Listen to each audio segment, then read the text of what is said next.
ಧನುರಾಶಿಯ ವ್ಯಕ್ತಿತ್ವ ಕೆಲವೊಮ್ಮೆ ಒಂದು ವಿಚಿತ್ರ ಚಕ್ರದಲ್ಲಿ ಸಿಕ್ಕಿಕೊಂಡಿರುವಂತೆ ಅನಿಸುತ್ತದೆ. ಜನರಿಗೆ ವಿಷಯಗಳು ಬದಲಾಗಿದೆ ಅನ್ನೋದು ಗೊತ್ತಿದ್ದರೂ ಹಳೆಯ ಕಲ್ಪನೆಗಳನ್ನು ಮತ್ತೆ ಮತ್ತೆ ಹೇಳಿಕೊಳ್ಳುತ್ತಾ ಇರುತ್ತಾರೆ. ಬಹುಶಃ ಅದು ಅಭ್ಯಾಸವಾಗಿರಬಹುದು ಅಥವಾ ಆರಾಮದ ಭಾವನೆ ಇರಬಹುದು, ಗೊತ್ತಿಲ್ಲ. ಧನುರಾಶಿ ಎಂದರೆ ಏನು ಅನ್ನೋದನ್ನ ಹೊಸದಾಗಿ ಅರ್ಥ ಮಾಡಿಕೊಳ್ಳೋದಕ್ಕೆ ಒಂದು ರೀತಿಯ ವಿರೋಧ ಇದೆ. ಬದಲಾವಣೆ ಅಂದರೆ ವ್ಯಕ್ತಿತ್ವ ಕಡಿಮೆಯಾಗುತ್ತದೆ ಅನ್ನೋ ಭಯದಂತೆ. ಆದ್ರೆ ಜಗತ್ತು ತುಂಬಾ ವೇಗವಾಗಿ ಬದಲಾಗಿದೆ. ನಿರೀಕ್ಷೆಗೂ ಮೀರಿ ಮತ್ತು ಹಿಂದೆ ಬಲವಾಗಿ ಕಾಣಿಸಿದ್ದ ಗುಣಗಳು ಈಗ ಕೆಲವೊಮ್ಮೆ ಸರಿಯಾಗಿ ಕೆಲಸ ಮಾಡುತ್ತಿಲ್ಲ ಅನ್ನೋದು ಗೋಚರವಾಗುತ್ತದೆ. ಧನುರಾಶಿ ಇನ್ನೂ ಕುತೂಹಲದಿಂದ, ಧೈರ್ಯದಿಂದ, ಚಂಚಲ ಸ್ವಭಾವದಿಂದ ಇರುತ್ತದೆ. ಅದು ಬದಲಾಗಿಲ್ಲ. ಆದ್ರೆ ಆ ಗುಣಗಳನ್ನು ಬಳಸುವ ವಿಧಾನ ಕೆಲವು ಕಡೆ ಹಳೆಯದಾಗಿ ಕಾಣಿಸುತ್ತದೆ. ಸದಾ ಬದಲಾಗುತ್ತಿರುವ ನಗರದೊಳಗೆ ಹಳೆಯ ನಕ್ಷೆ ಬಳಸುವ ಹಾಗೆ. ಮೊದಲ ದೊಡ್ಡ ಹಳೆಯ ನಂಬಿಕೆ ಸ್ವಾತಂತ್ರ್ಯ ಅಂದರೆ ಬದ್ಧತೆ ತಪ್ಪಿಸುವುದು ಅನ್ನೋದು. ಇದು ಒಂದಷ್ಟು ಕಾಲ ತುಂಬಾ ಆಕರ್ಷಕವಾಗಿ ಕಾಣಿಸಿತು. ಯಾವಾಗ ಬೇಕಾದರೂ ಎಲ್ಲವನ್ನೂ ಬಿಟ್ಟು ಹೋಗಬಹುದು ಅನ್ನೋ ಭಾವನೆ ನಿಯಂತ್ರಣದಂತೆ ಅನಿಸಿತು. ಆದ್ರೆ ನಿಜವಾಗಿ ಅದು ಸ್ಥಿರತೆಯ ಕೊರತೆಯನ್ನೇ ಸ್ವಾತಂತ್ರ್ಯವಾಗಿ ತೋರಿಸುತ್ತದೆ. ನನಗೆ ಒಬ್ಬ ವ್ಯಕ್ತಿ ನೆನಪಿದೆ. ಅವನು ಪ್ರತಿ ಕೆಲವು ತಿಂಗಳುಗಳಲ್ಲಿ ತನ್ನ ದಾರಿ ಬದಲಾಯಿಸುತ್ತಿದ್ದ. ಯಾವಾಗಲೂ ಹೊಸದನ್ನೇ ಹುಡುಕುತ್ತಿದ್ದ. ಸ್ವಾತಂತ್ರ್ಯ ಬಗ್ಗೆ ಮಾತನಾಡುತ್ತಿದ್ದ.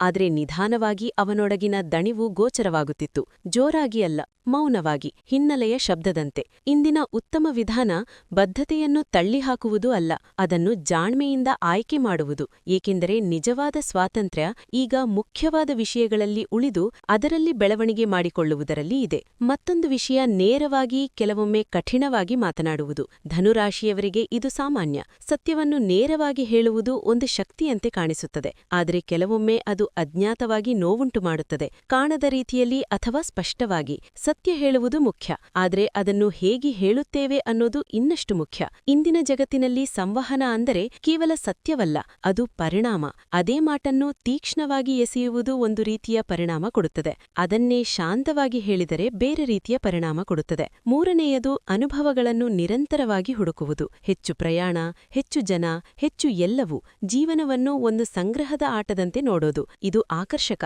ಆದ್ರೆ ನಿಧಾನವಾಗಿ ಅದು ಮೇಲ್ಮಟ್ಟದಲ್ಲೇ ನಿಂತು ಹೋಗುತ್ತದೆ. ಏನೂ ಆಳಕ್ಕೆ ಹೋಗುವುದಿಲ್ಲ. ಕೆಲವೇ ಕ್ಷಣಗಳಲ್ಲಿ ಮರೆತು ಹೋಗುವ ನೆನಪುಗಳಂತೆ. ನಾನು ಭೇಟಿಯಾದ ಒಬ್ಬ ವ್ಯಕ್ತಿ ಬಹಳ ದೇಶಗಳಿಗೆ ಹೋಗಿದ್ದ. ಆದ್ರೆ ಅವನೊಂದಿಗೆ ಮಾತನಾಡಿದಾಗ ಆಳ ಕಾಣಿಸಲಿಲ್ಲ, ಕೇವಲ ತುಣಿಕುಗಳಷ್ಟೇ. ಈಗ ಬೇಕಾದದು ಆಳ. ಕಡಿಮೆ ವಿಷಯಗಳಲ್ಲಿ ಹೆಚ್ಚು ಗಮನ. ಅನುಭವಗಳು ನಮ್ಮೊಳಗೆ ಬದಲಾವಣೆ ತರಬೇಕು, ಕೇವಲ ಹಾದು ಹೋಗಬಾರದು. ನಾಲ್ಕನೆಯದು, ಅತಿಯಾದ ಆಶಾವಾದ. ಧನುರಾಶಿಯವರಿಗೆ ಸಹಜವಾಗಿ ಧನಾತ್ಮಕ ದೃಷ್ಟಿಕೋನ ಇರುತ್ತದೆ. ಆದರೆ ಕೆಲವೊಮ್ಮೆ ಅದು ವಾಸ್ತವಿಕತೆಯನ್ನು ನಿರ್ಲಕ್ಷಿಸುವ ಮಟ್ಟಕ್ಕೆ ಹೋಗುತ್ತದೆ. ಎಲ್ಲವೂ ಸರಿಯಾಗುತ್ತದೆ ಅನ್ನೋ ನಂಬಿಕೆ ಇದ್ದರೂ ಅದಕ್ಕಾಗಿ ಪ್ರಯತ್ನ ಇಲ್ಲದಿದ್ದರೆ ಅದು ಅಪಾಯಕರ. ಇಂದಿನ ಜಗತ್ತಿನಲ್ಲಿ ವಿಶೇಷವಾಗಿ ಕೃತಕ ಬುದ್ಧಿಮತ್ತೆ, ಬದಲಾಗುತ್ತಿರುವ ಮಾರುಕಟ್ಟೆಗಳು, ಮಾಹಿತಿಯ ಒತ್ತಡ, ಇವುಗಳ ನಡುವೆ ಕೇವಲ ಆಶಾವಾದ ಸಾಕಾಗುವುದಿಲ್ಲ.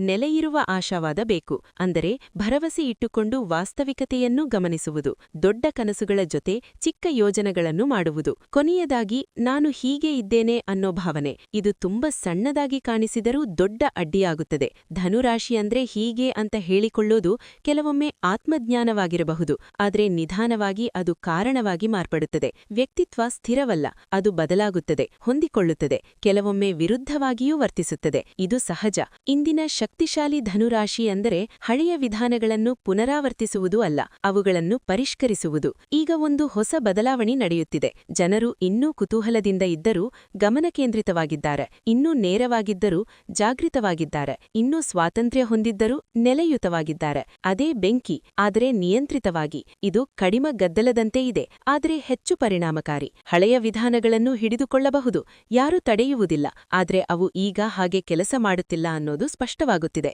ಅಥವಾ ನಿಧಾನವಾಗಿ ಬದಲಾಯಿಸಬಹುದು, ಪೂರ್ಣವಾಗಿ ಅಲ್ಲ, ತಪ್ಪುಗಳೊಂದಿಗೂ ಇದ್ದರೂ, ಆದರೆ ಬೆಳವಣಿಗೆಯ ಕಡೆಗೆ. ಧನುರಾಶಿಯ ನಿಜವಾದ ಶಕ್ತಿ ಸ್ಥಿರವಾಗಿರುವುದಲ್ಲ, ಅದು ನಿರಂತರ ಬದಲಾವಣೆಯಲ್ಲಿದೆ. ಹೊರಗಿನಷ್ಟೇ ಅಲ್ಲ, ಒಳಗಿನ ಬೆಳವಣಿಗೆಯಲ್ಲೂ ಇದೆ. ಕೆಲವೊಮ್ಮೆ ಅದು ಸ್ಪಷ್ಟವಾಗದೇ ಇದ್ದರೂ ಕೂಡ.